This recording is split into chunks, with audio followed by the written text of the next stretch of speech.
Chaol makes a valiant effort to fend off the mysterious creature from the portal to let Celaena and Dorian escape. But when the creature takes Fleetfoot, Celaena rushes in to save her friend with her hidden powers.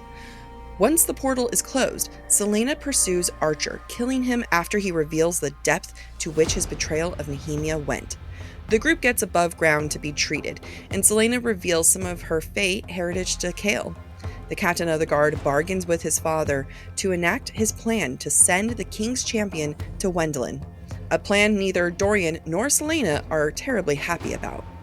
Goodbyes are said, and Celaena promises Dorian she will return for him, while Celaena and Chaol's parting is much more painful. Before she leaves, Celaena gives Chaol one more clue, the last clue he needs to learn her true name. Hey there, we're a book talk for BookTok with Jac and Amy, your book besties who take the novels you love seriously. This is Jac. And I'm Amy. And we embrace and respect modern fantasy, romance, and romantasy books written by women. And so it is in our nature to analyze these books as we would any other novel we might have discussed in school. With our combined 13 years of literary academic training, we use our education to analyze and give voice to reasons you may love or hate today's popular books.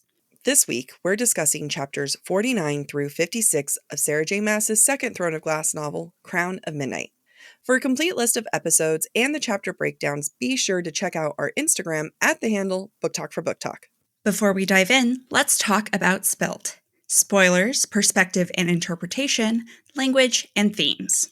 Spoilers. While our discussion is about Crown of Midnight, important context from the first 3 novels in the series will be discussed without spoiler warning. That is specifically Throne of Glass, Crown of Midnight, and Heir of Fire. This is not a read-along for anyone who hasn't read at least these 3 books, and you will be spoiled from here on out.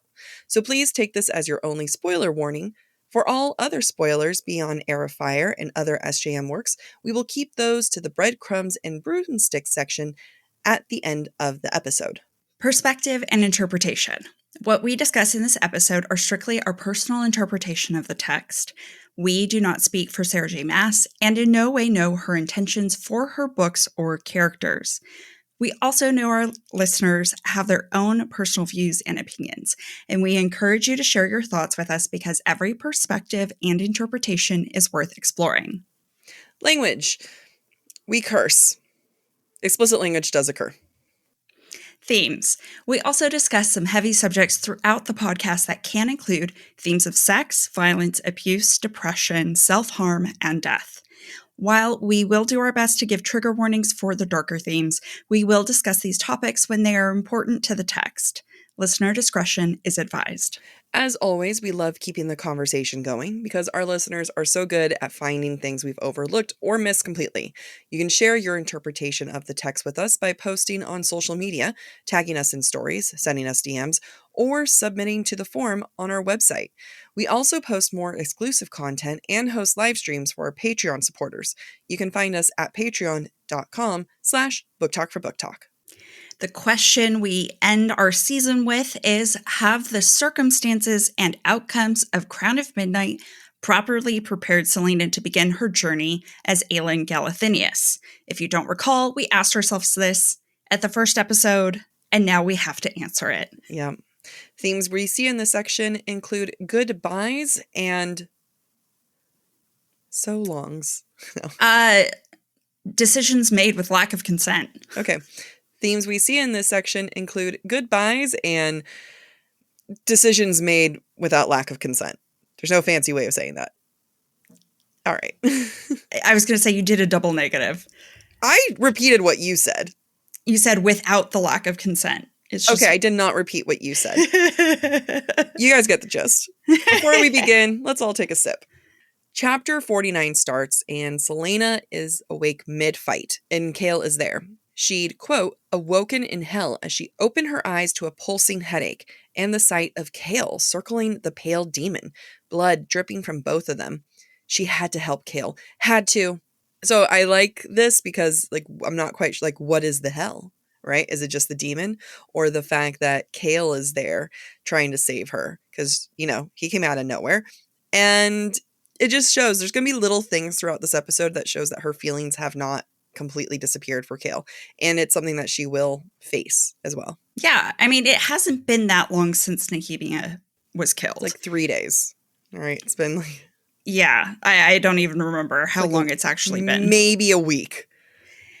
Either way, she had feelings for him. They had a 1-week relationship. It hasn't been that long since. Like, a lot has happened. She's not supposed to have resolved those feelings yet. No. Now, Celaena isn't able to help Chaol, but Dorian is. Quote, "Gods, Dorian didn't just have magic, he had raw magic, the rarest and deadliest kind, sheer undiluted power, capable of being shaped into whatever form the wielder desired." So this is a breadcrumb. You know, Celaena, as we know her, shouldn't know what raw power looks like. We should be wondering, how can she tell what this is? We're about to find out. To Jac's point earlier, though, Celaena doesn't want to leave Chaol behind. Another sign, maybe they could have worked things out. We're going to talk, I think, a bit about that this episode, but they're just never going to have that opportunity. I hate this saying. I don't like saying it, and I just don't like the general sentiment sound of it. Yeah. I'm fine with the sentiment, but I just hate that. Like, I just hate how crude it is. However, every time I read he had raw magic, in my mind, I'm like, he was raw dogging that magic. Chaol saves Dorian and Celaena, and he's just like, all right, I made enough time for you guys. You should all leave. I'm going to take care of the monsters. And he is ready to die. Quote, "He could accept his end if it meant they could escape. He could embrace the darkness when it came." Chaol is eating that shit up because that means he's the one who gets to save them. And most importantly, that would be an honorable death. We know Chaol loves honor, and this is honestly probably the easiest way for him to go, because then he doesn't have to deal with the repercussions of Celaena still hating him and having to deal with any other consequence. He just gets to die with honor rather than deal with emotions. Yeah. I feel like let that sit there. Dorian, though, is trying to save Celaena because, you know, Chaol's like ready to sacrifice himself. And Dorian was like, yeah, okay. And Celaena's just like, no, I need to get back there. But it's not really until the beast takes Fleetfoot that she absolutely loses it. Quote, "There was nothing he could do," he realized, "except run." Celaena's scream was still echoing through the passageway as Chaol leapt off the stairs and hurtled through the misty portal after Fleetfoot. I know people are going to hate me for this. I already have a counter to you. Do we just let the dog go? If that was Artemis, would you let Artemis go? I literally had to let Artemis go after my dad died. Damn it. I literally had to give away my dog after my dad died. So, but if you had a choice. You don't really have, I mean, I'm just saying, they're gonna like, it's like, wow, they had a great time to seal shut the portal. I'll remember you always. No, I'm on your side with that. Dahlia, would you go? No, I would, because she's so helpless and dumb.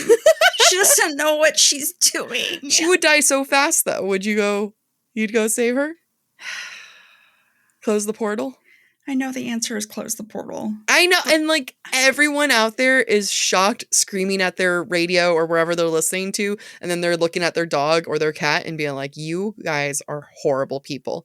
My greatest fear is there's a fire in my building and I'm not able to get the cats out.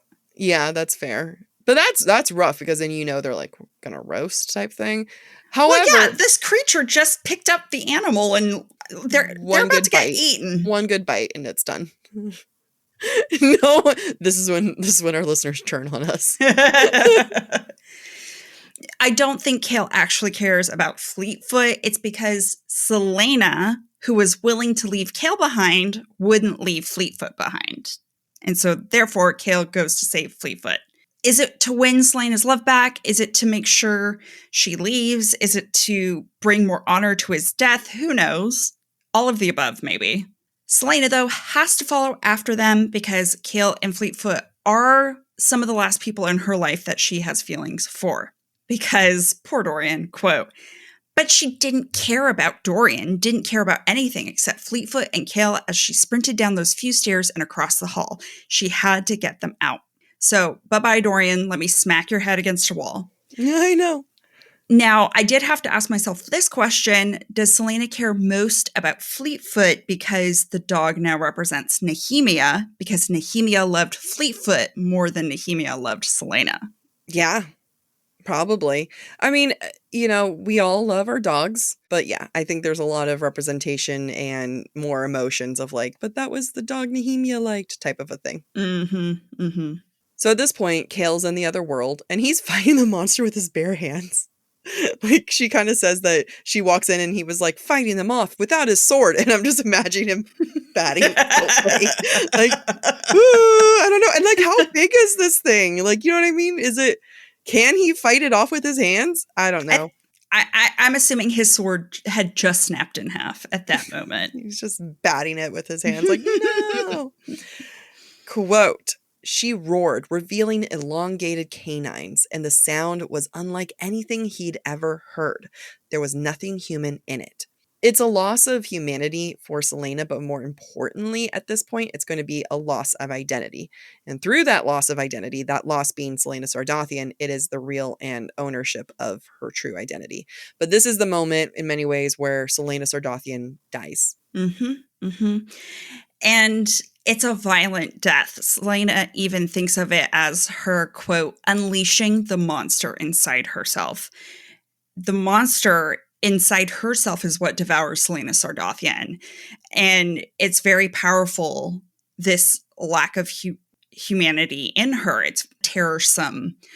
Chaol observes when Celaena comes through the portal, quote, and this is right before the quote Jac read, quote, the moment she burst through the portal, something changed. It was like a fog vanished from her face, her features sharpening, her steps becoming longer and more graceful. And then her ears shifted into delicate points. I really was hung up on this idea of the fog vanishing from Celaena's face. It's so significant in this moment. To me, it implies that there was always something hidden, which, yes, is true. There was always something obscured from sight. And this has both been true for the reader as well as for Chaol. And now we get to finally see through the fog. Yeah, I love that because this is really the mask that Chaol's been looking for because he's always known there's more to her. And, the fog on her face, you can say, is almost a literal mask in many ways. It is a really epic end for a chapter. I'm just going to read it just because it was, shivers when I first read it. Quote, no, she wasn't human at all. Celaena was Fae. Woo! Shivers. We go into chapter 50, and Celaena is in her Fae form. I just want to appreciate the fact that it's been 10 years since she could switch. So, just saying, that's probably a lot to go through, right? I feel like it must hurt, and she probably is very unaware, doesn't remember much of how to switch. Looking at Chaol, quote, she could smell his terror and his awe, smell his blood, so human and ordinary. Maybe on some level, Celaena rejected her Fae side because she knew on that level, her Fae side would only see Chaol as weaker, as ordinary, and not as worthy of a fearsome beast as she is. It's a great point because who wants ordinary? Ordinary is such a great insult. Mm-hmm. That's like that one on TikTok where you can tell someone you look like you're easy to draw.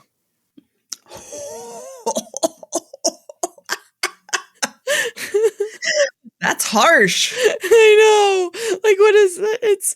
It's kind of like you don't know what it means, but you know exactly what that means. Yep. Now it's Celaena's turn to fend off the creature while Chaol escapes with Fleetfoot.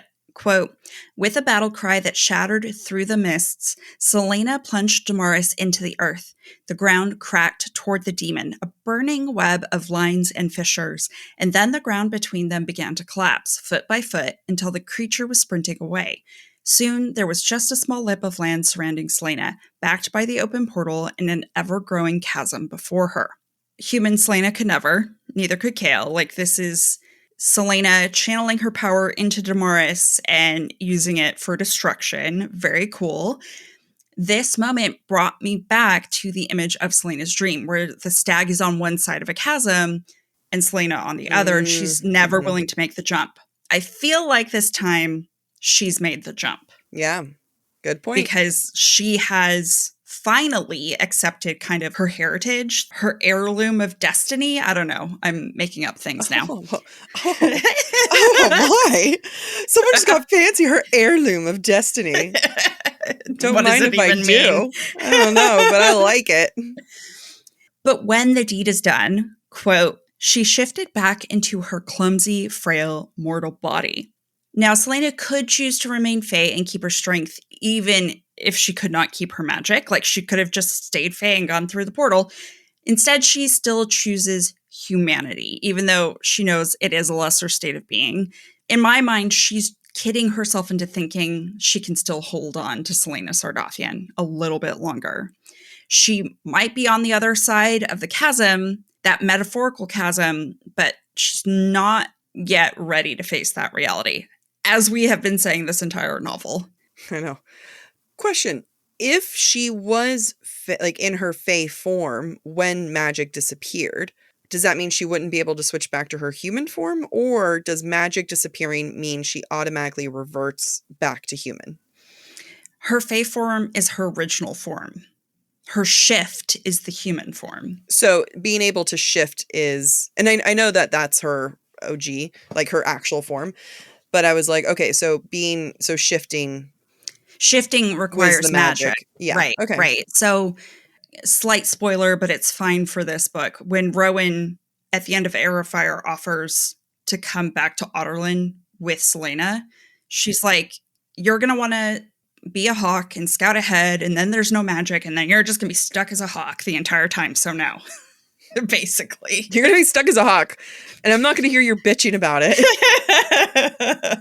So I imagine that if she came out in her Fae form, she wouldn't be able to shift back. She wouldn't be able to use her magic, but she would at least look like a Fae, and she would look Fae. She would have her Fae strength, I would assume. Yeah, but then she'd also be more targeted. Yeah. A lot of choices were made. Yep. She made the right one. Yeah. Before Celaena can get out of this land, she turns back into a human, like we talked about, and she is ready to pass out. She was like, I'm out, deuces, I did my job. Quote, and then there were strong hands under her shoulders, hands she knew so well, dragging her back through the portal. I love that she was like ready to she was like, she reached her maximum potential. She was ready to pass out, stay on the other side, but Chaol went back to get her.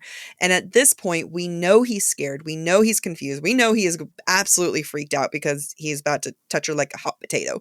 And still, in this moment of panic, he still goes back and gets her. And that, I don't know, that always makes me really emotional every time. Like, he went into that portal twice. One for her dog and one for Beast her. I'm not giving him props. I was going to say, it doesn't make me emotional, but I can see what you're saying. Yeah, I'm like, oh. Only because we're going to see how much he's disgusted by her. Yeah. Is what makes it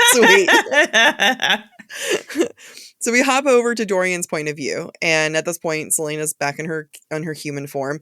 And Chaol pulls Celaena through. Quote, once they were over the border, he dropped her as though she were made of flames. And Celaena lay panting on the stones. I know for a fact, although I don't know for a fact, but I can make a very educated guess that SJM was laughing when she wrote that. Mm-hmm, like, oh, made of fire? Right, because Dorian's ignorant, but he makes the metaphor from his point of view. Yeah. Mm-hmm. But it's also a harsh realization of Chaol. Like I said, he's absolutely like, I don't want to touch her. Yep. The change between Chaol to Celaena is so intense that Dorian notices everything very quickly. Like, barely any time has passed. Quote, something was wrong between them. Chaol wasn't touching her, wasn't helping her up. So the chasm that was there between Chaol and Celaena just keeps getting wider. And again, it's a beautiful, painful thing because they both still care about each other so much, but now there's just so many things in between them. And it's going to keep growing. And eventually it'll be the form of a hunky female that will be in between them. Mm-hmm. Now, we know Dorian hasn't seen Celaena's Fae transformation, but he doesn't care about Chaol's wariness, and it doesn't stop him from helping Celaena when she says that she needs Dorian's blood. Quote, Dorian put a warm, reassuring hand on her back as she dipped her fingers into his blood. She hadn't realized how freezing her hands were until the heat of his blood warmed her fingertips. Dorian never let go of her, only stepped even closer when she swayed. There's something very intimate about this gesture. It is the complete opposite of Chaol. And, this is a great metaphor. Their positioning, what's happening in this moment, it's a great metaphor for how magic brings Celaena and Dorian together and pulls Chaol and Celaena apart. There's a level of understanding and shared intimacy in the danger for their lives that makes Dorian and Celaena look out for each other. And that's something that Chaol will never understand because he will forever be ordinary. And easy to draw. Mm-hmm. And this physical proximity that we're seeing right now of Dorian with Celaena while Chaol watches on is going to play out on an emotional / mental level during Heir of Fire and negatively impact their friendship. I wonder if, because remind me, when does Dorian discover she's Fae? How does he discover that? Does Chaol tell her? Is that not till book 4? Chaol tells him something in Heir of Fire. I can't remember. I know Dorian's going to get like really judgy with Chaol, being like, well, you can't pick part of her. You have to love all of her. And it's true. He has magic and he can understand that on some level. However, he wasn't there. He didn't see it. You know what I mean? Like, he didn't see her growl. Like, we talk a little bit about, we didn't even cover it, but at one point, once she crosses, she growls at the monster and then other monsters growl back. Like, she goes full feral, and that's not a cute little, hey, I got pointy ears. You know what I mean? Like, it's like, she's a beast. And yeah. I wonder what his reaction would be. I do agree that he would have come to understanding and accepting her way faster than Chaol because he has magic. He's also a special boy. But, I'm just hoping that in book 3, he isn't as judgy, which we know for a fact he's going to be. The chapter ends with Celaena getting her 5th win because she's like, Archer just ran off with the book. Yep. All right, I gotta go. I mean, time to go take care of this. Yeah, seriously. So it is chapter 51, and Celaena is headed toward the only secret exit out of the palace that anyone knows about, and she's searching for Archer. Quote, though Celena's Fae senses were extinguished, she could swear she still smelled Archer's cologne as she moved toward the sewer tunnel, still smelled the blood on him. I love this little moment because not even the cologne can mask the blood on Archer. And to me, it felt symbolic that for all his charm as a courtesan, it doesn't make up for his dastardly deeds. The assassin training, the gray morals, just the badness about him continues to shine through, quote unquote. And Celaena's that dog on a hunt, going out to take care of him, take him out. Can I pet that dog? Can I pet that dog? You don't know that meme. You don't speak internet. I don't. I need to ask Dre, my cousin. Wait. What? We forgot to take a sip. Oh. I need to ask my cousin Dre, who is a doctor, and I do call her Dr. Dre, how much blood needs to happen before you can smell it. Because there's a lot of like... Or how old does it need to be? Yeah, because there's a lot of like, they could smell the blood. And I kind of want that in my own book where there's a certain level of realism where it's like, I thought a blood would smell. Like if someone's a human and let's say she doesn't have her Fae senses, which I think we do, but you always see it where it's like the smell of blood. It's like, well, can you really smell it? I can smell period blood. Yeah, I can. That's what her reaction should be. Ew, period blood? Did I talk to you on the podcast about this? I can't remember, but the men will go lifetimes without ever seeing themselves bleed that much. Like they'll never see that much blood from them. Whereas women see it all the time. Yeah. You've never said that to me before, but I believe it. I said it a lot in my head. Celaena is super duper ready to kill Archer, and she's going back to her assassin instincts. Quote, Celaena smiled, drawing both of her daggers. She walked through the archway. Mind you, she has her sword.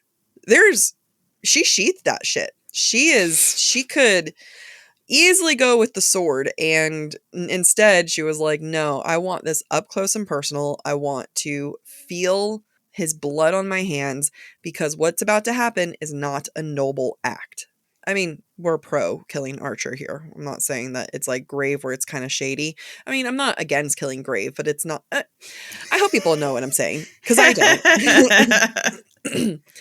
Anyway, so there's a moment there where it crosses the archway, and I think an archway is a debatable threshold, because Celaena is about to be better. Like, she's trying to walk away and be the light that Nehemia wants her to be, and then she fails. Although, again, in my mind, very understandable.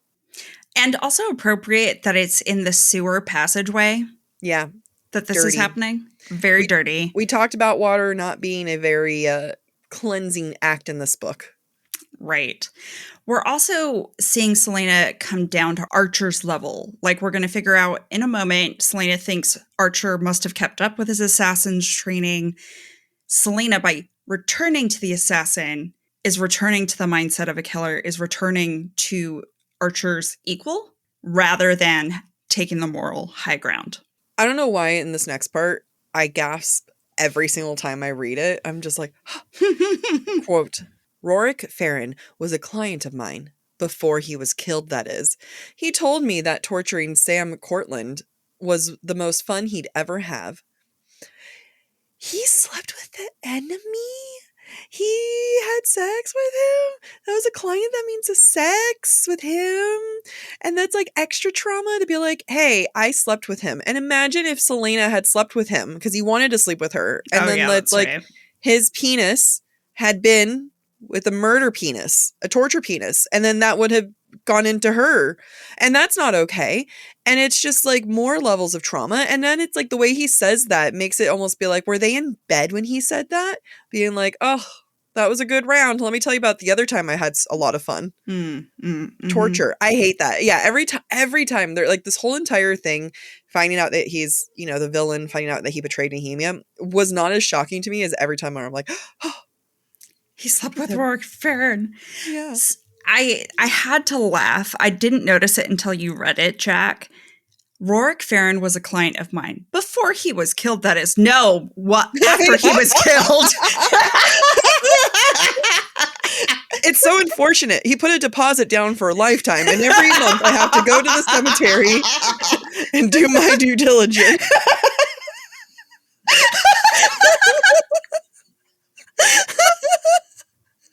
What the fuck? You're right. Happy he clarified that I had concerns. Yeah, so that's a rating thing, like as an author.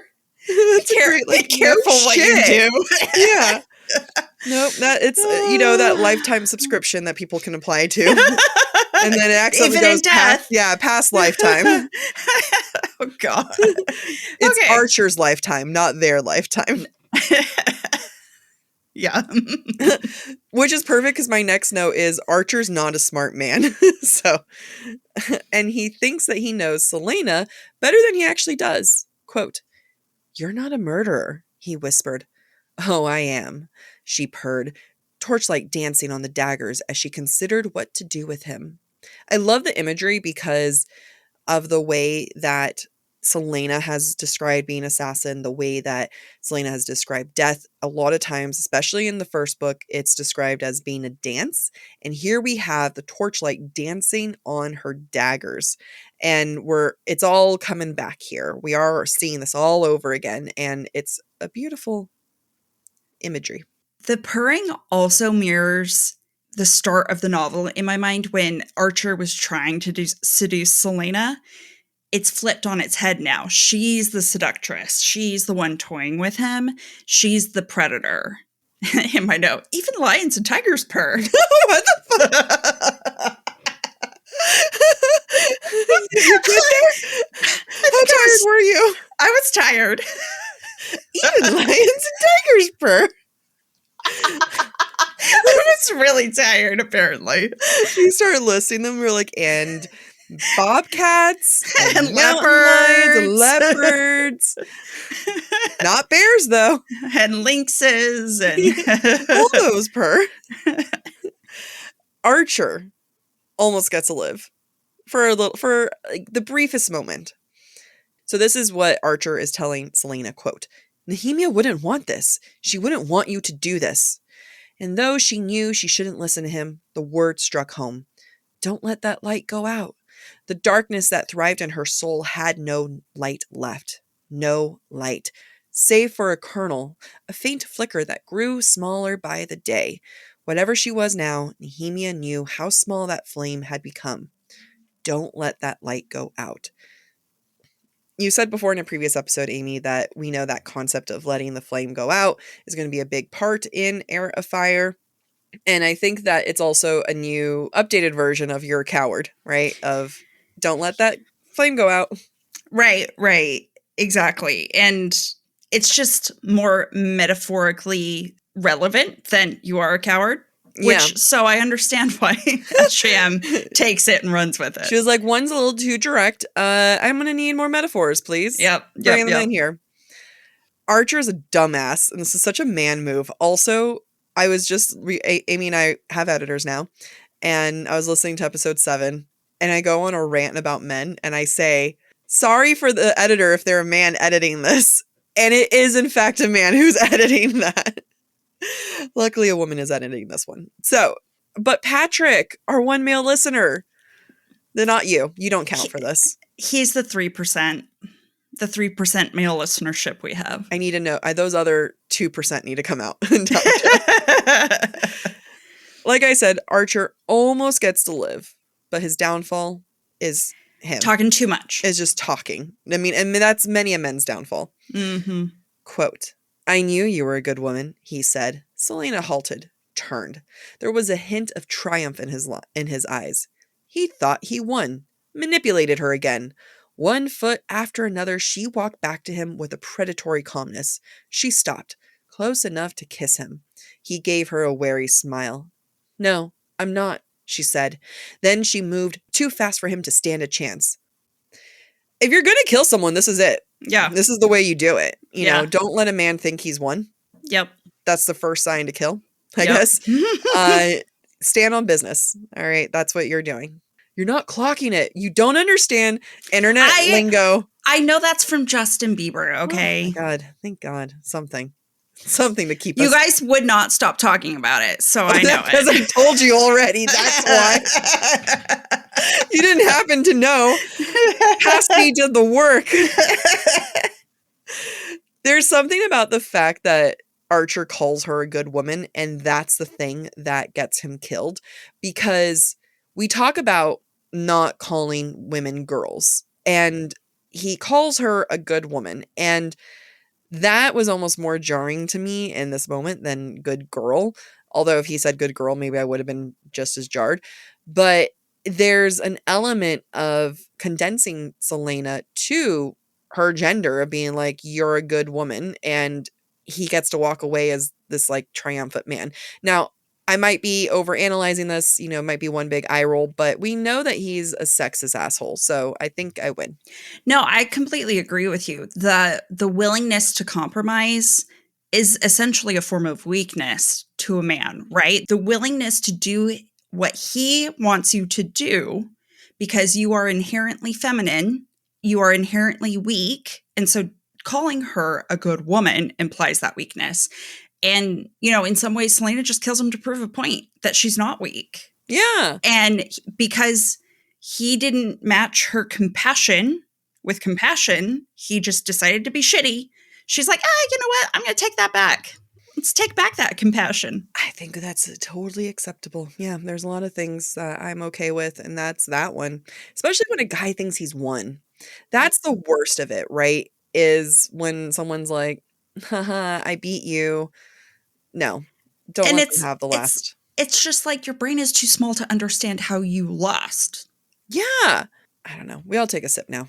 We enter episode 52, and we are in Chaol's point of view, and we see that he watched a bit of the interaction between Archer and Celaena, and he's taking her in after this murder. Quote, the blood had soaked the ends of her hair, turning them a brilliant red, and her eyes.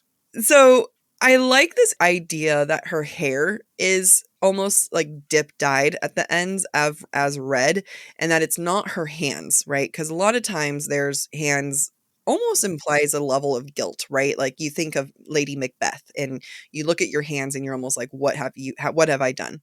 There's no guilt in this kill. There's no regret. There's no remorse in this murder.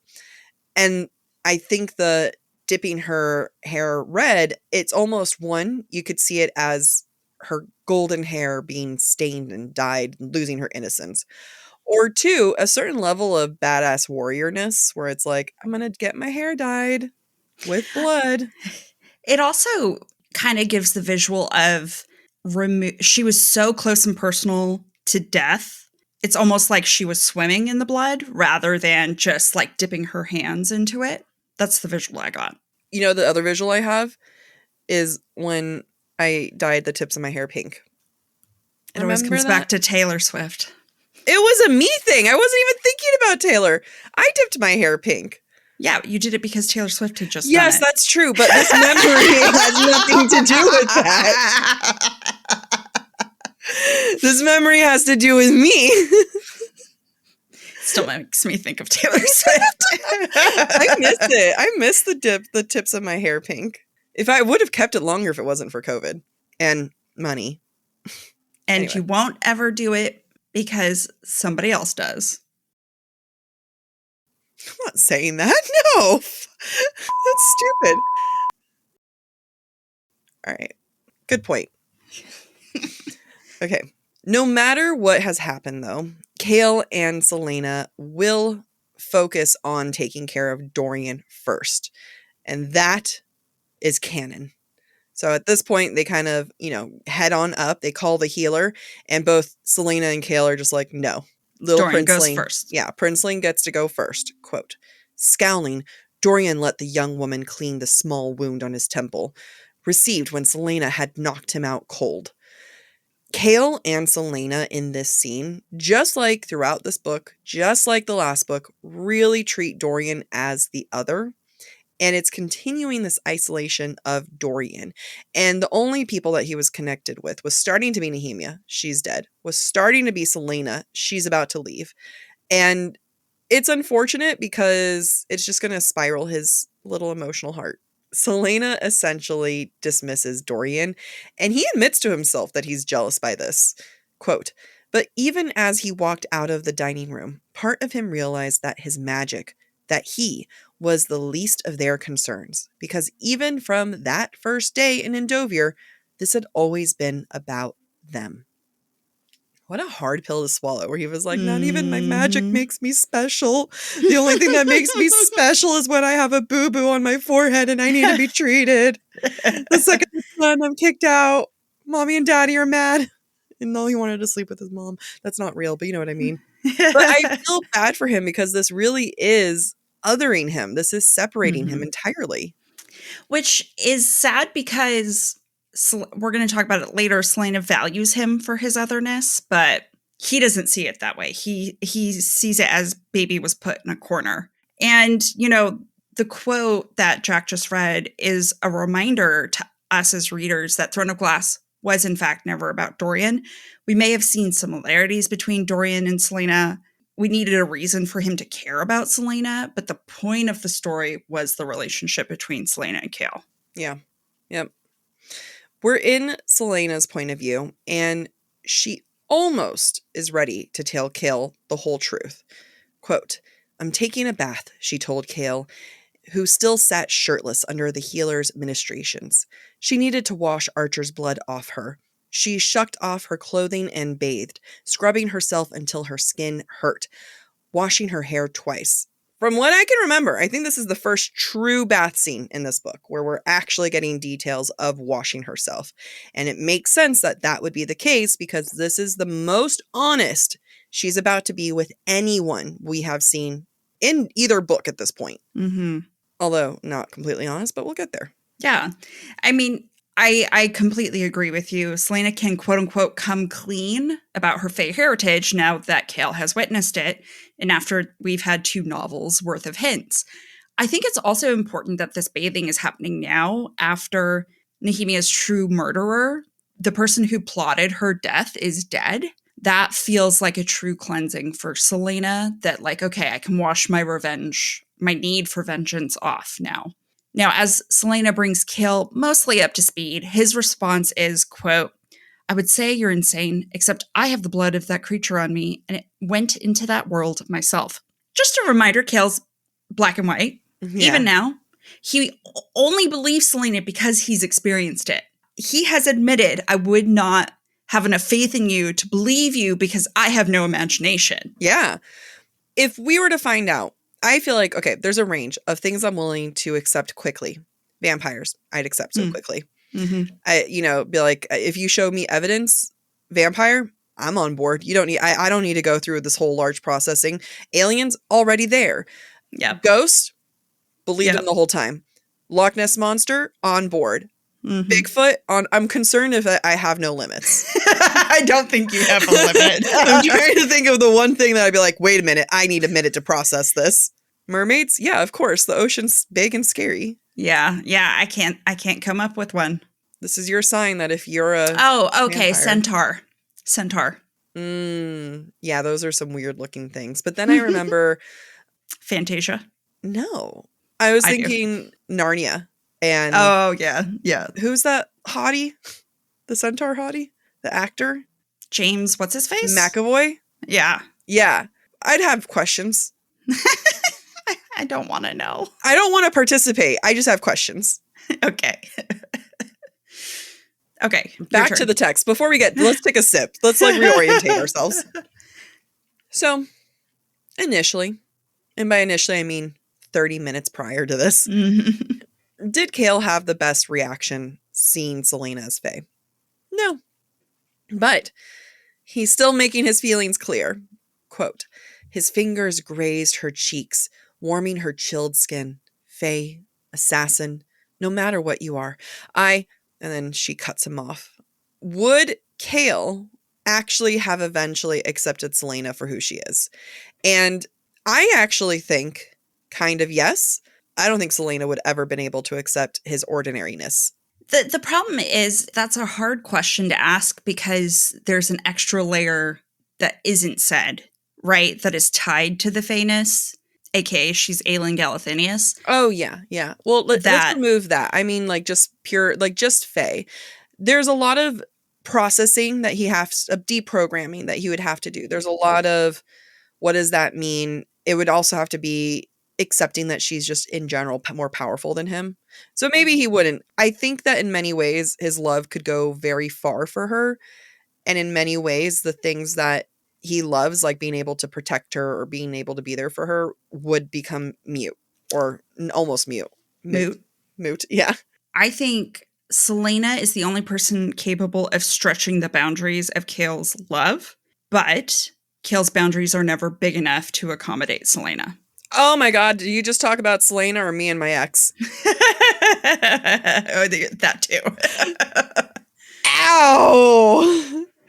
You know what? Celaena put in that fucking work so that when the next person comes in, she potty trained him. She made him move in ready. But that's okay, because Celaena gets Rowan, and no one could have loved her the way Rowan loved her. All right. Don't mind me processing life. Not just for multiple exes. I made shit move-in ready. Do you need to take another sip? I do. I made one ex move-in ready, and after a long time, she came out as a lesbian. So you know what? Oh, yeah. Yeah. You know what? Karma. I hope she's happy. I really hope she's happy. Having been there, done that, I want her to thrive. Yep. Celaena stops Chaol from saying anything that they are both going to regret, aka the three little words. Celaena thinks, quote, even if she ever learned to forgive him for picking the king over Nehemia, her journey to find the word keys would require her to go far away, to a place where she would never ask him to follow. I bring this up because it's important who she does allow to follow her, right? She's not willing to ask Chaol, but Chaol would have anyway. She's willing to ask someone else in the future, someone who she feels is strong enough to walk with her. Chaol's just not that, and we see that symbolically when we switch to Chaol's point of view. Quote, Chaol stared at where she had gone and wondered if he should follow her into that ancient darkness. But he thought of all that she told him, all the secrets she'd revealed, and knew he needed time to comprehend it all. Just doesn't work for Celaena. No. I was the biggest, like, Rowan does nothing for me person. I'm about to ride for him now. Yeah, you are. I have now made this personal. He is about to be I'm about to be his champion. I am the biggest Rowan stan there is now. In an effort to make the right choice, in an effort to not learn a single damn thing. Oh yeah, so it's Chaol's effort to make the right choice and also his effort to not fucking learn anything. He decides to make a decision without talking to her because that has continued to prove so well for everyone. It's brilliant. Yeah. Brilliant decision. I love a man who continues to not grow. No, I don't. Someone play Man-Child by Sabrina Carpenter. Quote, Wendlyn was the last stronghold of the Fae and the one place in Aurelia where she'd be truly safe. Does Chaol send her away for noble reasons? Absolutely he does. Are they reasons that he is one to decide? No, not at all. Should he be the one to be making that choice? Absolutely not. No. So it's like, yes, are they noble?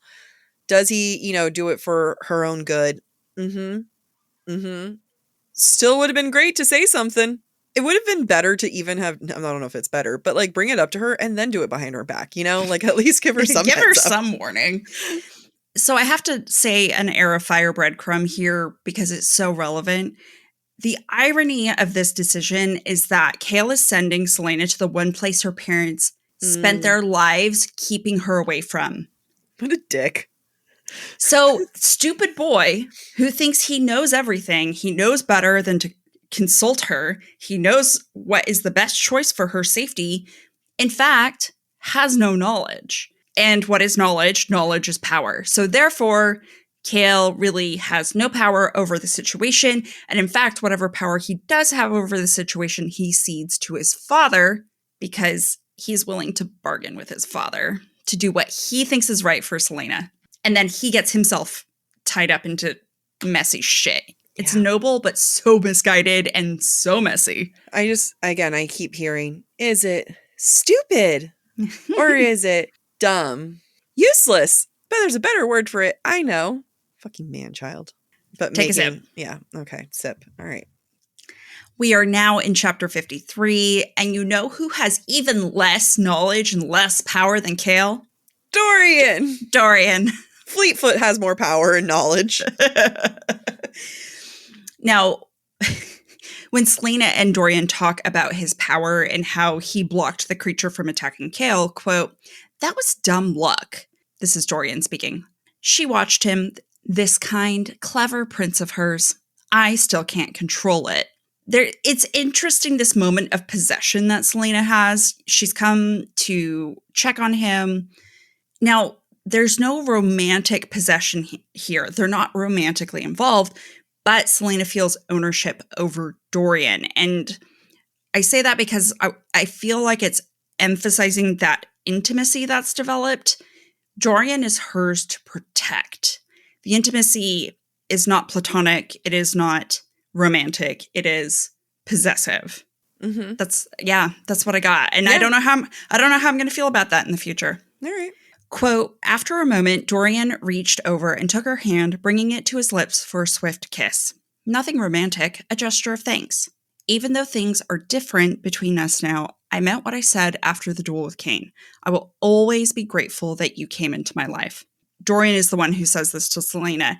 And Celaena stops and thinks about this. Like, Dorian is actually a good man, and his goodness inspires Chaol to be good. And that inspires Celaena to believe in the future. And I think that's really beautiful because she's lost faith in Chaol. And Chaol was the only person in which she had faith for a good future. And now Dorian is inspiring that. And I think that's beautiful and why ultimately she's going to promise to come back for him. What I really like about Dorian is the complexity that is him, because he is goodness. Like we read this and you're just like, wow, he does have goodness. It does inspire, but he's also jealous and he's also petty. He makes some really petty choices to get to undermine Chaol. He gets very jealous. He has a lot of other feelings, but there is a goodness to him. So I actually want to just take a moment to appreciate what kind of layers this character has. I find him to be one of the most human Yeah. and relatable of the characters. I think, yeah, I completely agree. I actually, for as two-dimensional as he is in Throne of Glass, in Crown of Midnight, he does develop a complexity that I really appreciate. And it is why when he becomes one of the most beloved characters in this series. But the complexity of Crown of Midnight and Dorian would never have happened without his simplicity in Throne of Glass, So part of the reason why we had to really hammer home how much of a playboy, how much he didn't care, how much he really sucked in the first book was to get to this point of saying, wow, he's grown. Those parts of him are still there. There are still some very shitty parts, but that doesn't stop someone from being a good person if you try. We are now in the king's point of view, and Chaol has just told him his proposal on sending Celaena to Wendlyn. Quote, "If only Westfall had been his heir instead. This warrior's mind was sharp, and he didn't balk from doing what needed to be done. The prince had yet to learn that kind of ruthfulness." And at this point, I'm not going to read the quote, but the king also realizes that Chaol got his father's backing as well as other councilmen's backing, and he was just like, ooh, he came prepared. I love that shit. And it's funny because Chaol is doing all of this for good reasons, but at the same time, Chaol is sacrificing his life to be a quote-unquote good heir to his father as well. So, the king's like, oh, I wish I had him as a son. And then his dad's like, finally, I'm going to have him as a son. I think it's also a comment on how Chaol's good intentions and good intentions in general, no matter if they're based in what someone thinks is moral, doesn't stop that person from doing bad things. You can easily fall into the wrong thinking patterns, even if you feel fundamentally you are a good person. And because I'm almost at the end of Mockingjay, I have to make a Gale reference. But Gale in the Hunger Games series is the perfect example of this. Just because you have good intentions doesn't mean you're not capable of doing bad things. You are very capable of doing bad things if you don't check yourself. Stick around, not next week, but the following week, where we go into our next book club where we start with Hunger Games. We learn the name of the king's sword, Nathung, or as I initially read it, Not Hung.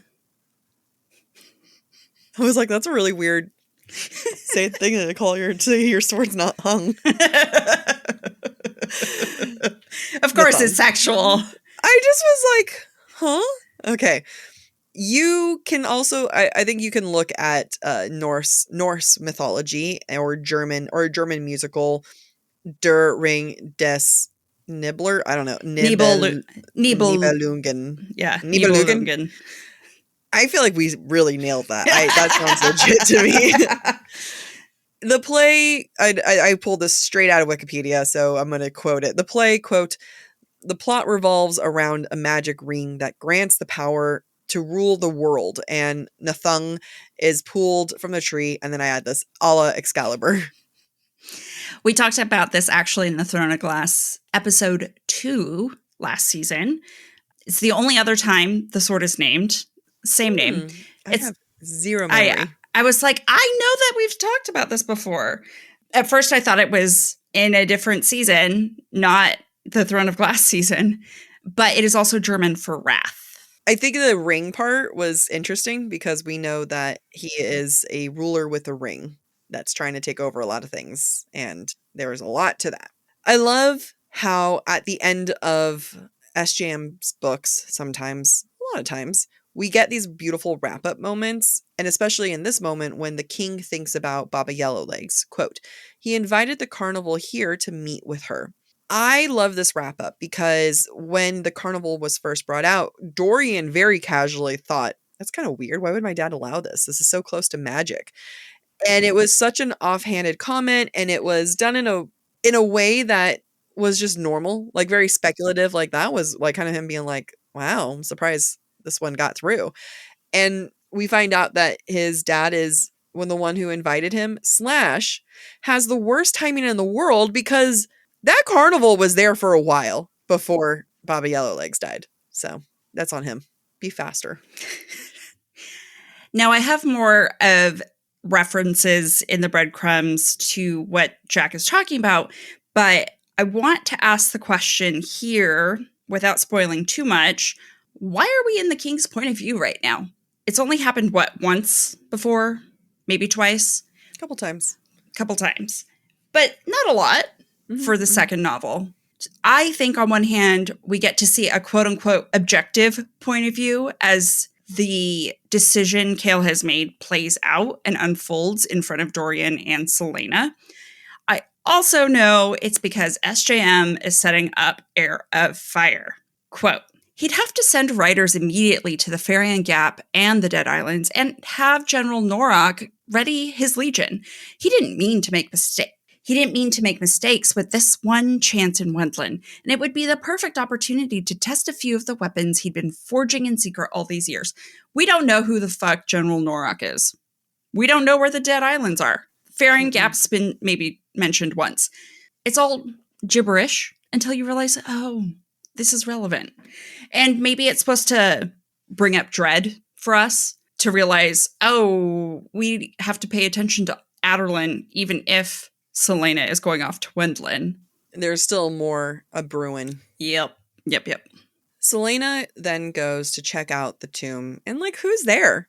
Our favorite ghost who suddenly has enough power and energy to come make an appearance. Incredible that she only has energy to be there when she wants to say shit, not when she's needed.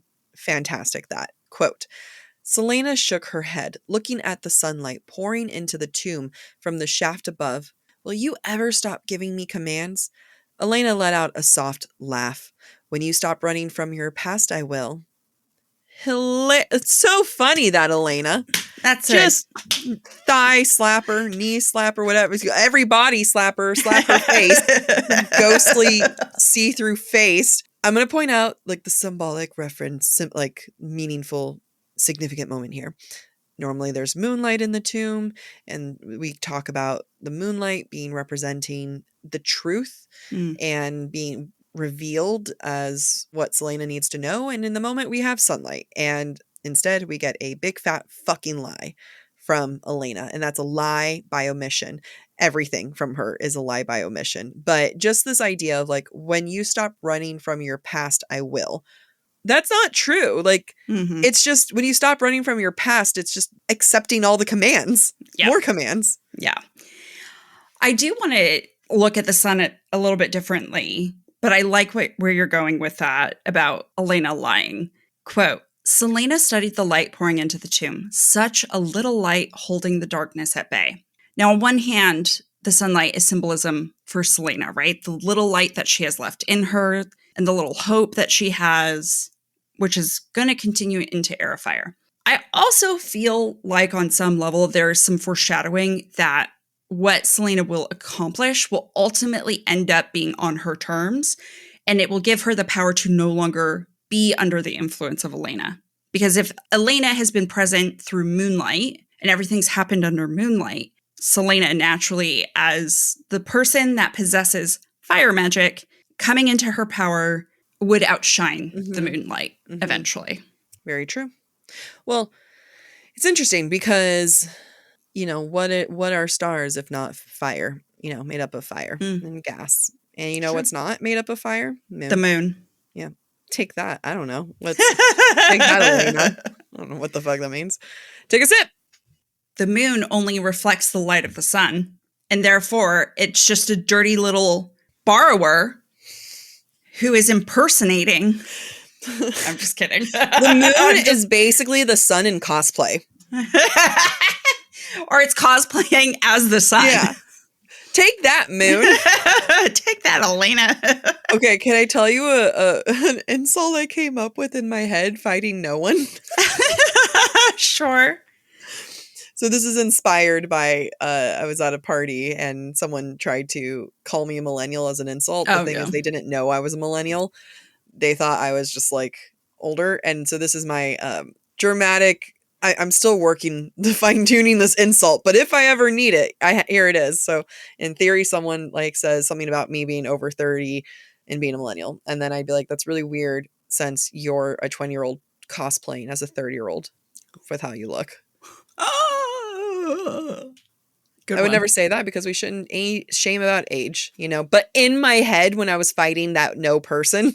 But you're not shaming age. You're shaming the fact that they do too much to their face to look older. I mean, it is. We should not shame women for their appearance. No, but can I have like a sidebar here?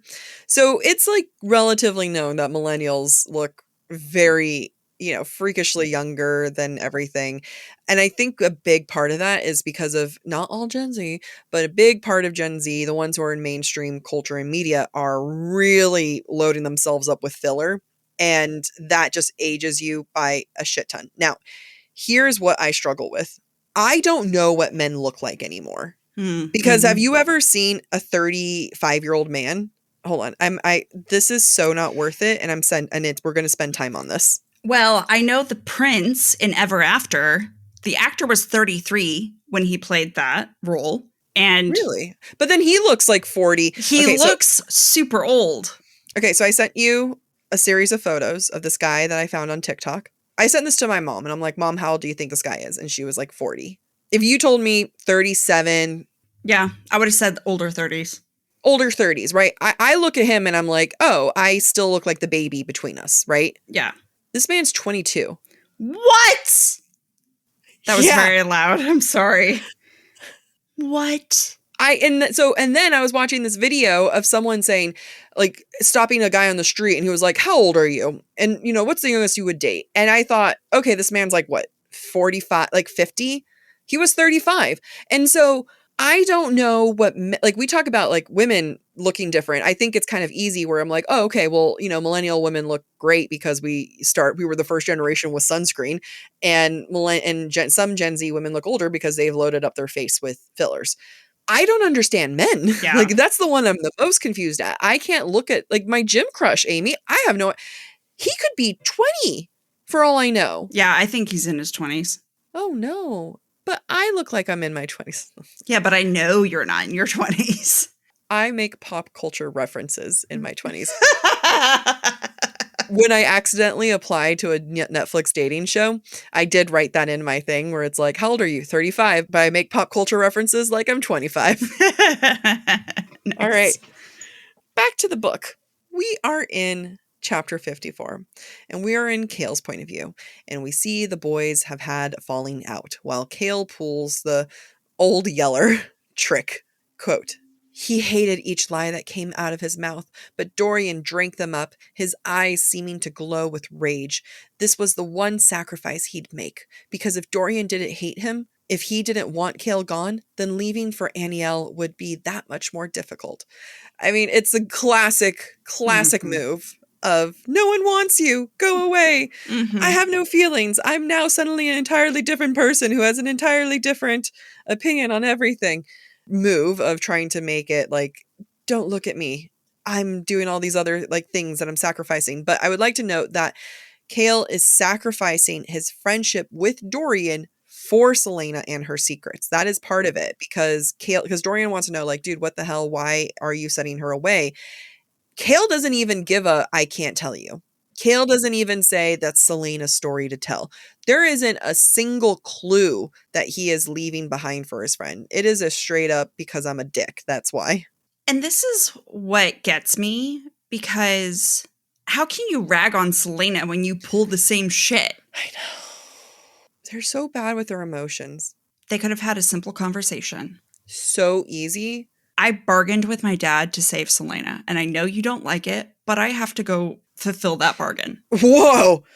Careful there. You just saved chapters. You just saved chapters, books of info. Another way you could say it look, Celaena's in danger here. You know your father is a threat. I asked you before, what would we do to get her out? And I found a way to get her out. Mm-hmm. Look at that. I didn't even mention being Fae. Mm-hmm. Amazing. Mm-hmm. Mm-hmm. Mm-hmm. Chaol is playing the martyr because martyrs are noble. Yep. And he's a noble hoe. He is a noble hoe. Now, to really rub it in Dorian's face, Chaol says, quote, "One of us has to start leading, Dorian," and stalked off. Dorian didn't follow him. I love this. There's a lot I think I can read into this. Chaol, on some level, resents Dorian for not being a leader, right? Dorian's never had to try hard to lead people. He's never said anything about that up until this point, though, because he probably knows on some level Dorian is self-conscious about that. Now, Dorian doesn't choose to follow Chaol. Symbolically, it's telling us Dorian's not going to follow Chaol down his self-destructive path just because he thinks it's honorable. And quite frankly, the irony of this is in a book from now, Chaol's going to be like, wow, I think I see a king in Dorian. Yeah. Because maybe, Chaol, your way is not the right way. Yeah. We're back in Celaena's point of view, and she makes this random comment about the weather. Quote, "The last of the winter snows had melted, leaving the world barren and brown, waiting for spring."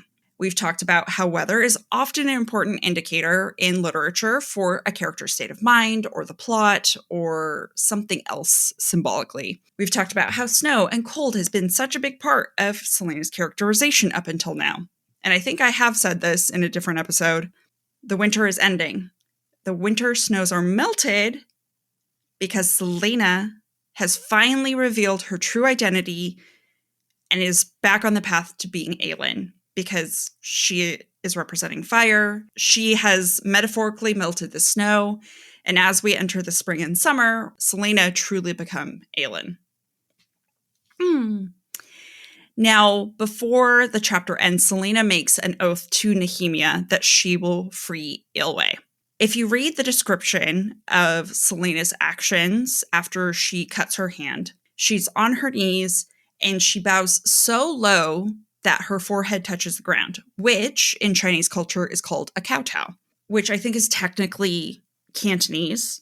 I don't actually know how they say it in Mandarin, but the rest of kowtowed for me. And I will not. Do you only do it for the dead? You do it as a symbol of the utmost reverence and subservience. You know what? Good news. I can promise that I'll never do it, mostly because my hamstrings are too tight for that. It's a sign of worship. It's deep respect. You basically only did it at the shrine of Buddha, our gods, or the emperor. We don't have to limber up for one another to bow. That's right. That's right. You might kowtow to your parents if you were in trouble. Did you? No. Or if you were asking, if you're a deep sense of gratitude. I'm thinking of people asking for someone else's hand in marriage. I don't know. I'm making up shit at this point. But it is a real thing. It is a sign of deep respect, subservience, worship. Celaena is doing that to Nehemia at her grave, to Nehemia's memory. She is committing herself to be Nehemia's servant, the servant of her will, which is true. Celaena cuts her hand to make the blood oath. Quote, "Blood welled ruby bright against the golden dawn." Ruby, golden sounds like things you might find in a treasure, like maybe a sacrifice you might leave on the altar of a god. I thought it was very cleverly done. Yeah, absolutely. I'm just so happy we're not blood oath people. Yeah, no. You and me. No. Before we go on, Amy, do you really think my gym crush is in his 20s? Yeah.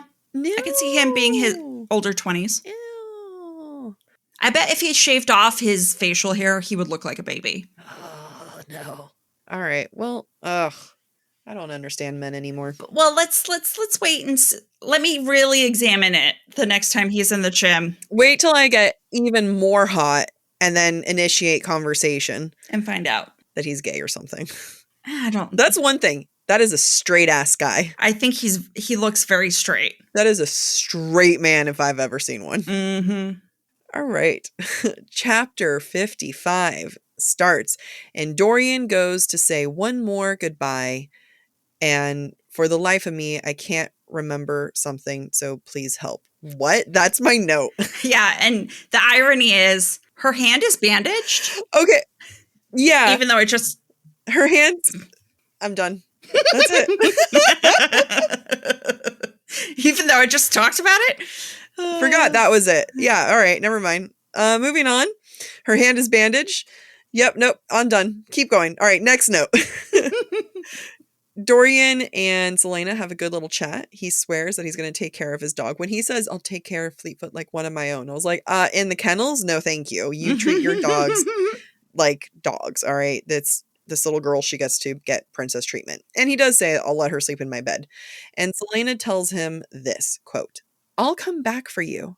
And he knew there was more that she wasn't saying, some bigger meaning behind those words.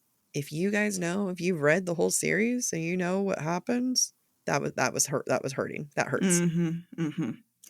Now, before Celaena says that, she also says, quote, thank you for all that you have done for me, Dorian. Thank you for being my friend, for not being like the others. What a shady thing. That includes Nehemia. All right, keep going. Yeah. So we can read into this a couple of ways. On one hand, she values and accepts his otherness, thanks him for it. And, on one hand, that's because he has magic. But on another, Celaena needed someone who didn't expect more from her, like Chaol and Nehemia. Ultimately, unlike Chaol and Nehemia, Dorian has not lied to Celaena the way that everyone else has. And so his otherness is actually a real goodness. He doesn't assume that he knows what's best for Celaena. He doesn't assume he is morally better than Celaena. And that's what she needed. It's funny because the moment that he was rejected by her and the moment she kind of also was like, I can't even be friends with him, he did stop expecting things from her. And that really cleared everything up because he was one of the people who had expectations of her in the first book. Right. But absolutely. Then she shut all that down, and that was then able to pave way for a real friendship. Yeah. Which of the three, Chaol, Nehemia, Dorian, it's probably the only true friendship she has. By the end of the book, yes. By the end of this book, yes. At the front of the book, Chaol was one of the only true friends. And then now... Yeah, but it was always sexually charged. The best friendships are. Not our friendship. I didn't say we had the best friendship.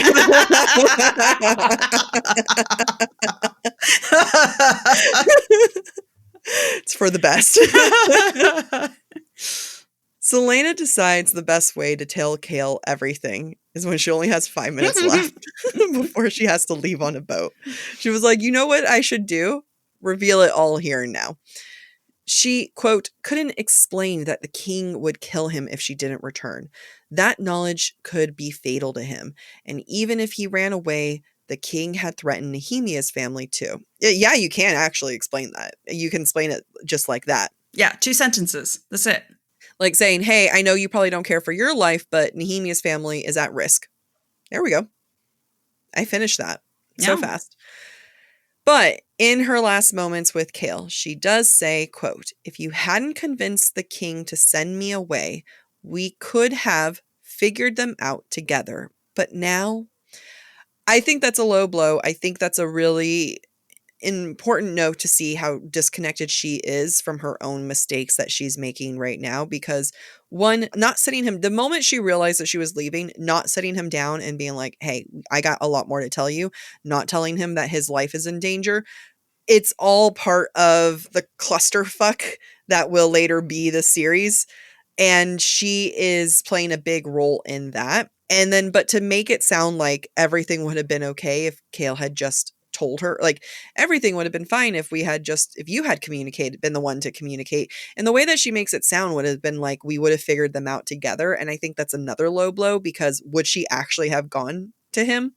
Right. Well, that's inconsistent with a quote I read not that long ago where she said, no, I wouldn't ask him to follow me. Yeah. So this is gaslighting. I also think it's giving mixed messages. I think that it's kind of like, well, we could have figured it out together. Where it's like all of a sudden I'm like, well, what does together mean? What does together mean? And then we get more mixed messages from her. Quote, I want you to remember that it wouldn't have made any difference to me. It never made any difference to me when it came to you. I'd still pick you. I'll always pick you. All right. I am the kind of person that'd be like, that was a present tense. That wasn't just a past tense.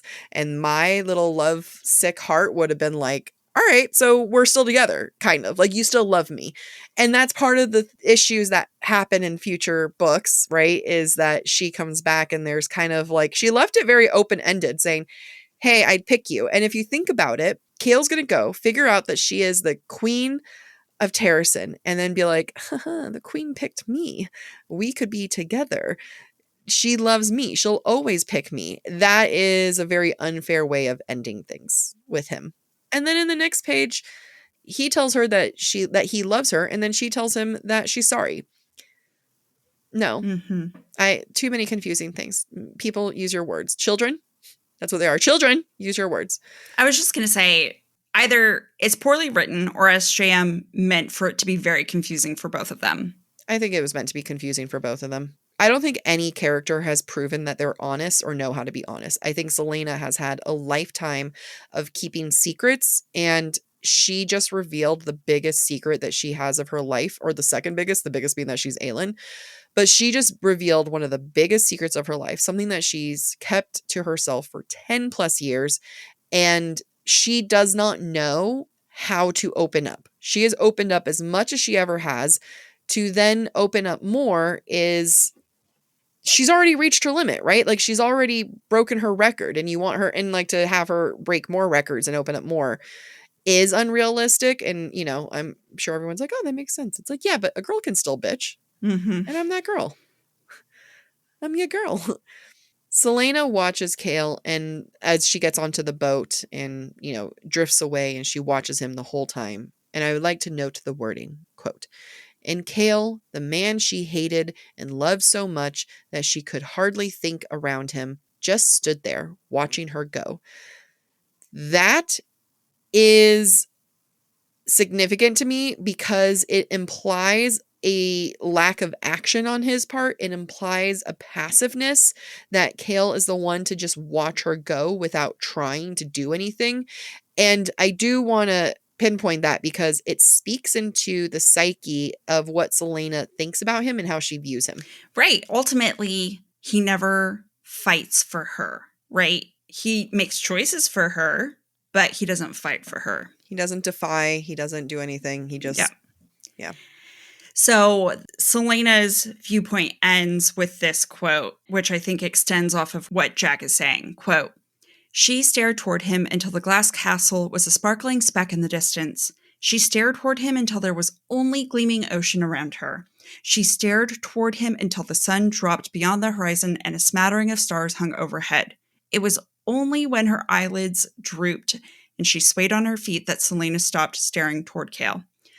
With a hiss through her teeth, Celaena Sardothien turned her back on Aelin and sailed toward Wendlyn. It felt very significant to me that her human body, her human mind wants to cling onto Chaol and onto the past that could have been. And he makes no effort to follow her, to fight for her. And it is only when her human body fails her, because it can only handle so much, that she then decides, okay, it's time to turn toward my future and the Fae and Aelin, essentially. Yeah. Hiss through your teeth. That wasn't through your teeth. Yeah, it was. Oh, I hate that feeling. I don't like the feeling. So that's what she does. And then she turns around. Take a sip.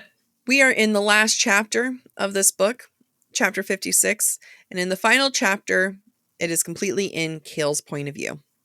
And he's trying to understand what Celaena said. And all Celaena gave him was a date, just the month and the day, not even a year.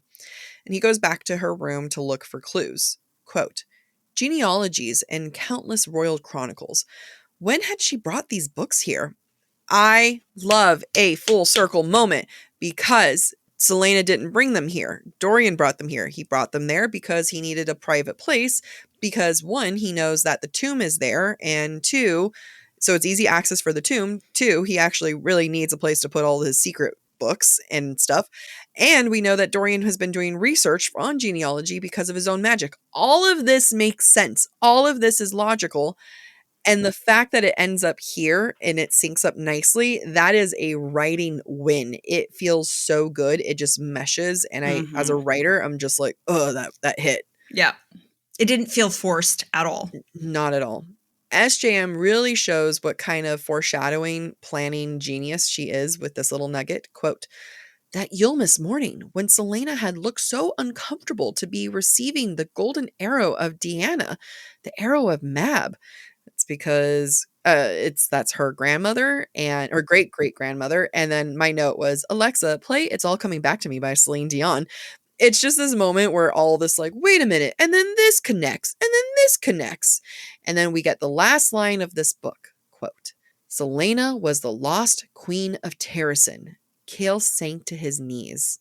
I love the visualization of him in this, that the reality of that rocked him so much that he is he's on his knees. And like, is he crying? Is he scared? Is he horrified? Like what's going on? What emotions is he experiencing? Probably all of the above, but it just leaves it there. I love this because it's such a writing choice. Because it could have been Chaol sank to his knees. Celaena was the lost queen of Terrasen. We would be focused on Celaena in that moment. But it's the opposite way around. Celaena was the lost queen of Terrasen. Shock. Chaol sank to his knees. And now we're left thinking, what the fuck, Chaol? Why are you so shocked? You better not be pissed about this. Because it does leave you a question of what does that mean for him? What emotions? Because we don't get any more of relief, tears, emotion, betrayal. Like, we don't know anything. And the mystery, to your point, SJM, by switching that around, leaves it on the mystery of his emotions and not the truth of her identity. It's great. It is great. Let's get into some breadcrumbs. And broomsticks.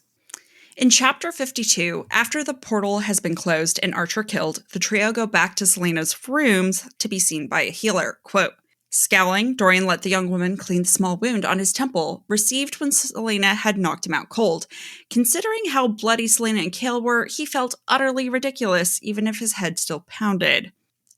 Dorian doesn't like feeling weak, and that's going to follow him into Heir of Fire, where he's going to be training, and he's going to get hurt often, and he's going to have to see a nurse, the nurse that's currently helping him, who happens to be Sorsha. Oh, yeah, that is the nurse helping him. Oh, and then she dies. If you didn't know. we left it to, we gave notes at the top of the episode that this was a spoiler, and yet every time Amy makes me feel bad. I'm not trying to make you feel bad. I'm just trying to cover our ass for the listeners that get mad. No, if you guys got mad, we warned you. All right, so in chapter 53, we learn from the king's point of view that Baba Yellowlegs died on his castle's property. Quote, others might come to demand answers and retribution. If they came, he would be ready, because in the shadows of the Farian Gap, he'd been breeding new mounts for his gathering armies. And his wyverns still needed riders. Hey, some more Heir of Fire setup. Manon. That is the least Manon song for her, and that's what makes it great. We also learn in chapter, what did we say? 53. Quote, the king had never learned anything about the mark that had glowed on Celaena's head during the duel. The word mark was impossible to decipher. It either meant nameless or unnamed or something akin to anonymous. Just a nice little reminder of what happened at the end of Throne of Glass, since it will come up in Heir of Fire.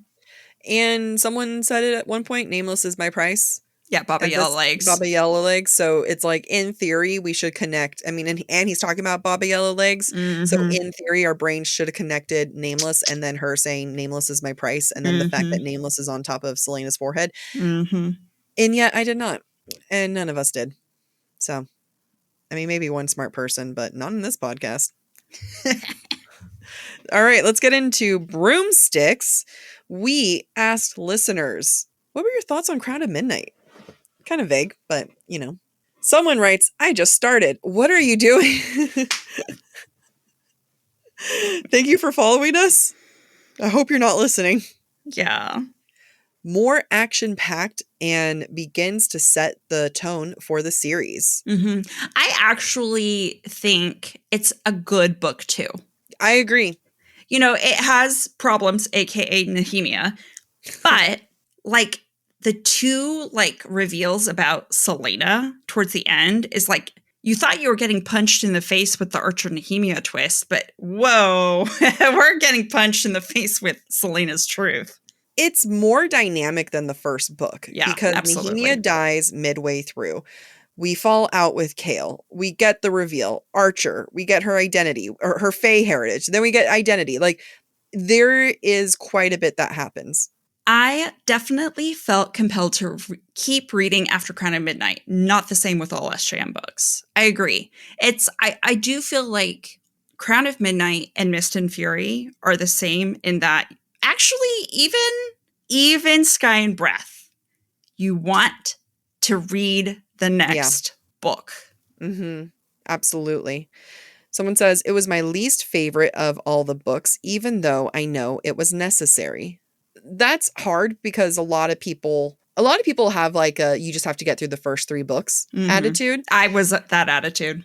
And I think part of it is because people love Rowan so much, as we learned from our mini viral video that people were not happy about. I can't wait to talk about it in season 3 for this. However, I know if people were to remove their feelings about like, I hate Chaol and I love Rowan, it's a good book. It's a good book. Yeah. Yeah. So here are a few that are, I'm going to read a few that are kind of all related. Agent of Mandalore said, in easy terms, important, but filler. Someone else said, felt a little about Crown of Midnight, even on my rereads, but y'all always make me appreciate it.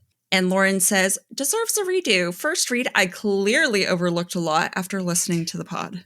Yeah. I mean, I overlooked a lot until we started reading it. And then even then, I still overlooked things like her hand being cut. So it's just amazing how much happens. Yeah. Someone saying, just wish that Nehemia's death was earned. That would have changed everything. Completely agree. The weakest part of this entire book was Nehemia. And another person says it was a great story, well written, but can also be a little annoying because of all the secrets. And that kind of goes into the Nehemia for me personally. Someone named Celaena says, I'm always feral to jump into the rest of the series at the end of Crown of Midnight because everything is set.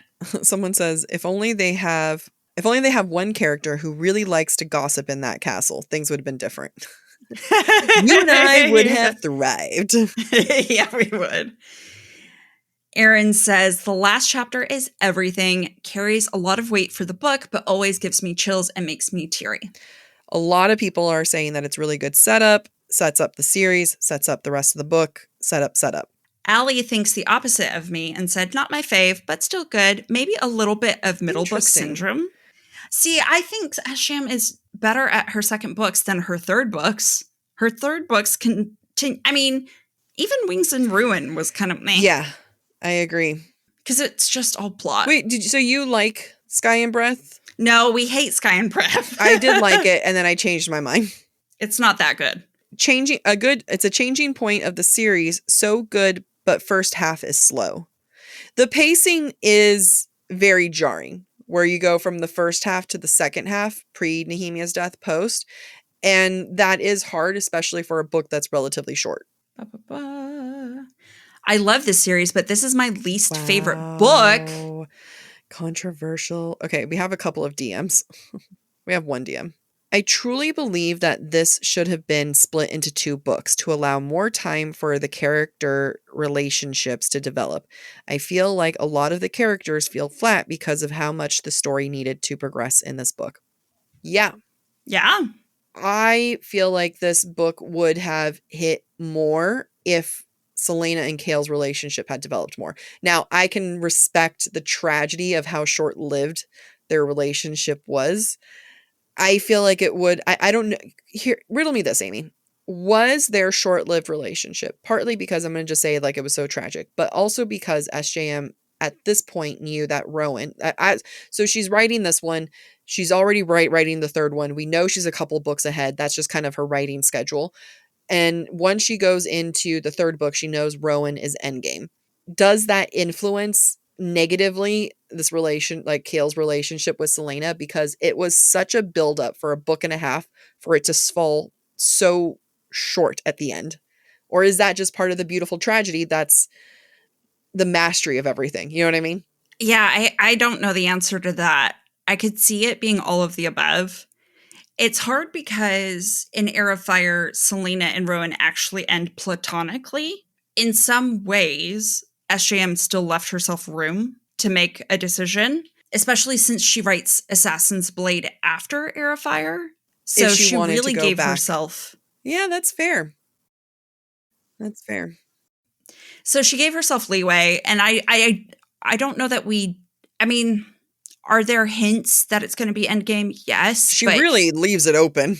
she really, really leaves it open, and she could have written it any way she wanted to. I think their short-lived relationship is partially tragedy and partially she had to finish this book so that she could get to Wendlyn. Like, I think that's part of it. I think if the first trilogy had been Throne of Glass and Crown of Midnight stretched and maybe filled more with character development, I could see that working. Especially, sorry, go ahead, keep going. Oh, and I was just going to say, and Celaena and Chaol would have had more time together. Nehemia would have been a more real character, Yeah, etc. I mean, that's part of the rush stuff, right? Is that this book starts and SJM is trying to make us believe Celaena and Chaol are endgame. And you and I read Throne of Glass. We did a very intense deep dive. We saw that it was very much Chaol was who Celaena wanted. However, she spent a good portion of Throne of Glass teasing out Dorian and teasing out she not just like they were making out. There was more than teasing. There was like full on making out and hands from what I remember. So it makes it hard because now she's trying to backtrack in some way because Dorian saying it was always them from the beginning, even from, like the moment in Endovir. Not really. Right. Yeah, it's questionable. It does feel like to some extent that's a little bit of a retcon because that is not how I read the first two chapters of Throne of Glass. I like the second book. It's super strong in the ending, but I also think she wrote herself into a bit of a corner by condensing the two books. Now, however, is there enough content to stretch it out to 3 books? Maybe not, because would we have wanted to keep reading the second book if it didn't have that super intense cliffhanger of, oh my God, you're Fae? You know what I mean? It could have ended with Nehemia's death. And is that and would that have been a big enough? I think it could have been big enough. It might have been. I think it might have been. I could be on board with that, actually. Because then you get to spend more time in Chaol and Celaena's relationship.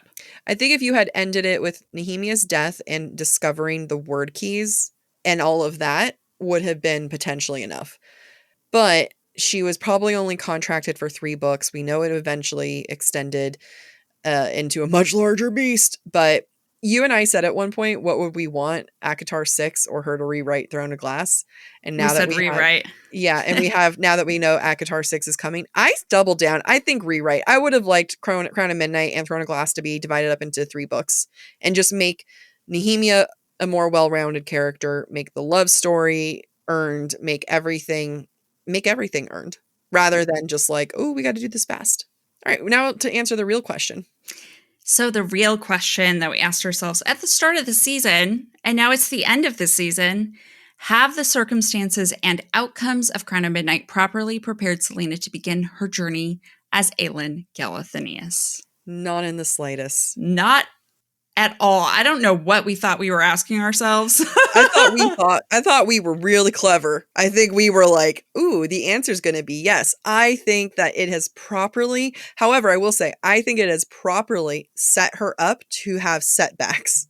To the point where she has no other choice. Yeah. Like, it has truly kind of like punted her into a zone of like, all you can do is travel straight now, honey. You can't go any other direction. Remind me again. She's not like a drunkard at the beginning of the book. Yeah, she is. That connection does not make sense. I guess we'll have to figure it out. She kowtowed. She bowed. Yeah. She did the whole thing. So she's a drunk at the beginning because she's like, I cannot figure out a clever way to get out of the assignment I've been given without killing the people who I'm related to that rule the city. And by the way, they're fucking good people. Their people love them. So it's more of a crisis of what the fuck do I do? I still don't think that's a good enough bridge. We only, like, it's just such a... Well, let's save it for when we read it. All right. But I think that this has set Celaena up to have certain setbacks, and I hope to see those. It sets Celaena up to fail. Yeah, and I love that. Celaena has to die. Celaena has to die. Celaena is dead, and we're holding on to Ghost Celaena right now. Yeah, just Ghost Celaena hanging out with Ghost Elena. Yeah, I can't wait for us to stop calling her Celaena. That's my biggest thing. I can't wait. I don't even care if she introduces her as Celaena. R.I.P. Aelin from here on out. She gets called Alentia for a long time. Ugh, I hate that. I hate that nickname. Or this. I have given you a name. I don't like it. Although someone made a good thing of potentially that's Nehemia trying to save Celaena from having a nameless, which is cute. Well, this is in no way the same, but in American Sign Language, you can't give yourself a name until someone gives you a name, right? You have to spell out your name until someone gives you a signed name, which I appreciate. However, C, yeah. J-A-C.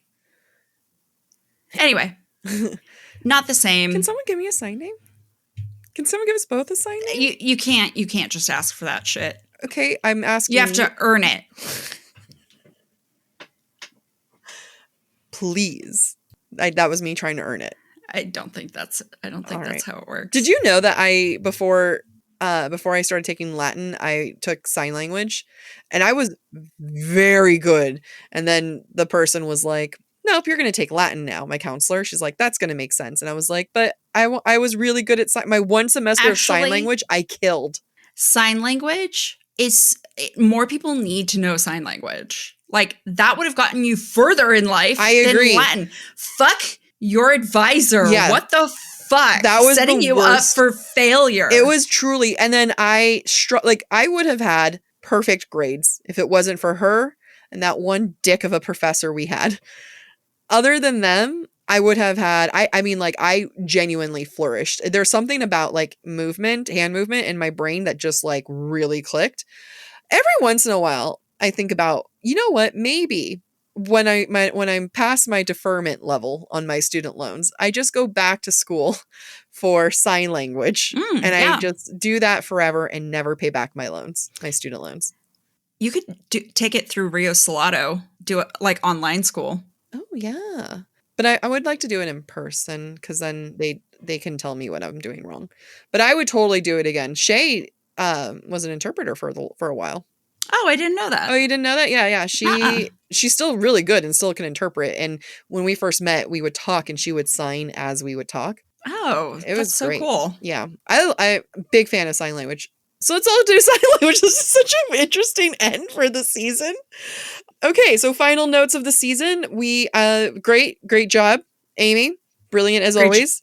Great job, Jacqueline. Thank you. Using my legal name. We have book club coming up. Yeah. But next week we're going to do listener thoughts. Yep. And so book club will start, I think, September 2nd. And then we have a bunch of interviews lined up for the fall that I have no idea. Amy just kind of went in one day and was like, we're going to schedule these. I was like, beautiful. Great. A lot more up and coming authors. Yeah, which I like. I like it. We've done our job. We've interviewed, established wonderful authors that we all want to talk to. But it's time to give up and coming authors more of a platform. Yeah. We can't just keep only plugging the already successful ones. I'll always want to continue to plug them. I want to talk to them. But at the same time, take the time to support. In that note, also, even if you haven't read some of the books that we are talking about in book club, some people listen to it and then they're like, they decide whether to read it or not. Oh, I will try not to do too much spoiling. No, I talked to them about it and they say they love the spoilers. So you have to be. Okay. Also, no, that puts us in the same cycle as every beginning of you going, spoilers. And I'm like, no, this is going to be a spoiler. Last sip for the season. This is the first time ever we have not taken a break during a season. We have recorded every weekend. Oh, wow. Consistently. It doesn't feel too much like it, does it? Nope. No. It doesn't feel bad. It felt nice. That tells you we've finally hit our rhythm. That it doesn't feel like a burden. That was season 12. Man. That was season 12. Thank you for listening to our season finale of Book Talk for Book Talk with Jac and Amy. Next week, we are discussing listeners' thoughts about Sarah J. Maas's Crown of Midnight. We encourage you to rate and subscribe to our show on your preferred podcast listening platform. We would also love to... Stop laughing! We would also love to hear your thoughts based on today's conversation. You can submit your comments to our forum at booktalkforbooktalk.com for a chance to have your feedback discussed during a future mini episode or on a Patreon exclusive episode. If you're enjoying the podcast, please visit our website, booktalkforbooktalk.com, to view our latest merch and learn about supporting the show through Patreon or Venmo. You can follow us on TikTok, Instagram, or YouTube at the handle Book Talk for Book Talk. And if we look like we've been crying, it's because we've been laughing. You know what, editor? If you just need to leave it all as is, I'm going to let you make that your call. Why are you holding your boobs? I'm not. I'm touching my sternum. Okay, we need to say bye. Bye.